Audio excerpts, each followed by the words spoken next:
नमस्कार, मैं हूं दिवाकर त्रिपाठी और आप देख रहे हैं न्यूज़ 7 हिंदी। इंडिया महागठबंधन के नेता लगातार चुनाव आयोग पर निशाना साध रहे हैं।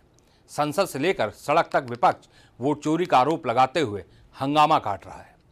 राहुल गांधी से लेकर तेजस्वी और अखिलेश यादव तक चुनाव आयोग पर भाजपा के लिए वोट की डकैती डालने की बात कर रहे हैं। इतना ही नहीं, राहुल गांधी और तेजस्वी यादव इस मामले को लेकर बिहार में यात्रा की शुरुआत कर चुके हैं और इन्हीं सब आरोपों का जवाब देने के लिए आज चुनाव आयोग मीडिया के सामने आया। कांग्रेस सांसद राहुल गांधी और विपक्ष के वोट चोरी के आरोपों का चुनाव आयोग ने प्रेस कॉन्फ्रेंस कर करारा जवाब दिया। मुख्य चुनाव आयुक्त ज्ञानेश कुमार ने कहा कि चुनाव आयोग के कंधे पर बंदूक रखकर राजनीति की जा रही है। झूठे आरोपों से चुनाव आयोग डरने वाला नहीं है। राहुल गांधी ने चुनाव आयोग पर डेटा के साथ हेराफेरी का आरोप लगाया है। उन्होंने इसके लिए वोट चोरी शब्द का इस्तेमाल किया है। चुनाव आयोग जो है वोट की डकैती कर रहा है बीजेपी के इशारे पर। वन मैन वन वोट की लड़ाई है, इसीलिए हमें साफ प्योर वोटर लिस्ट चाहिए। वोट चोरी तो बहुत छोटी चीज है। भारतीय जनता पार्टी के इशारे पर चुनाव आयोग ने डकैती की थी। विपक्ष के गंभीर आरोपों के बीच चुनाव आयोग ने कहा कि भारत के संविधान के अनुसार 18 वर्ष की आयु प्राप्त करने वाले भारत के प्रत्येक नागरिक को मतदाता बनना चाहिए और मतदान भी करना चाहिए। आप सभी जानते हैं कि कानून के अनुसार प्रत्येक राजनीतिक दल का जन्म चुनाव आयोग में पंजीकरण के माध्यम से होता है। फिर चुनाव आयोग समान राजनीतिक दलों के बीच भेदभाव कैसे कर सकता है? चुनाव आयोग के लिए न तो कोई विपक्ष है और न ही कोई पक्ष, सभी समान हैं, चाहे कोई किसी भी राजनीतिक दल से संबंधित हो। चुनाव आयोग अपने संवैधानिक कर्तव्य से पीछे नहीं हटेगा।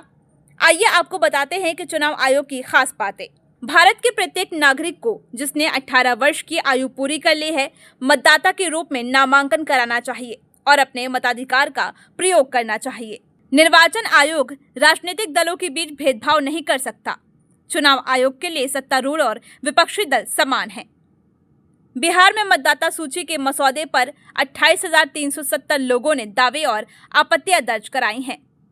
बिहार में विशेष गहन पुनरीक्षण की कवायद मतदाता सूची में सभी त्रुटियों को दूर करने के उद्देश्य से है।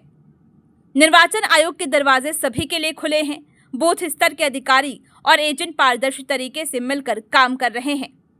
निर्वाचन आयोग ने सभी राजनीतिक दलों से बिहार में मतदाता सूची के मसौदे पर दावे और आपत्तियां दर्ज कराने को कहा है। अभी 15 दिन शेष है।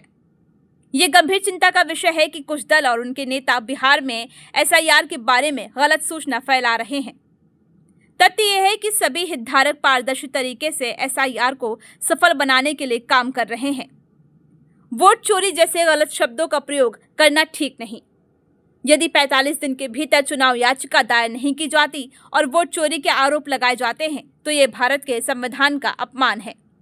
बिना इजाजत मतदाताओं की तस्वीरों को सार्वजनिक किया गया। भारत के मतदाताओं को गुमराह किया गया।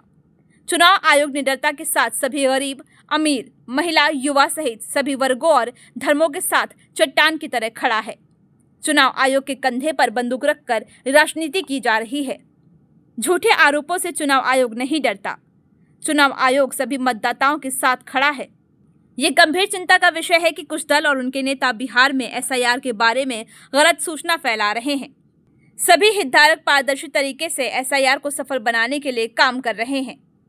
सुप्रीम कोर्ट ने 2019 में कहा था कि मशीन से पढ़ी जा सकने वाली मतदाता सूची साझा करने से मतदाताओं की निजता भंग हो सकती है। चुनाव प्रक्रिया में 1 करोड़ से अधिक कर्मचारी लगे। क्या इतनी पारदर्शी प्रक्रिया में वोट चोरी हो सकती है?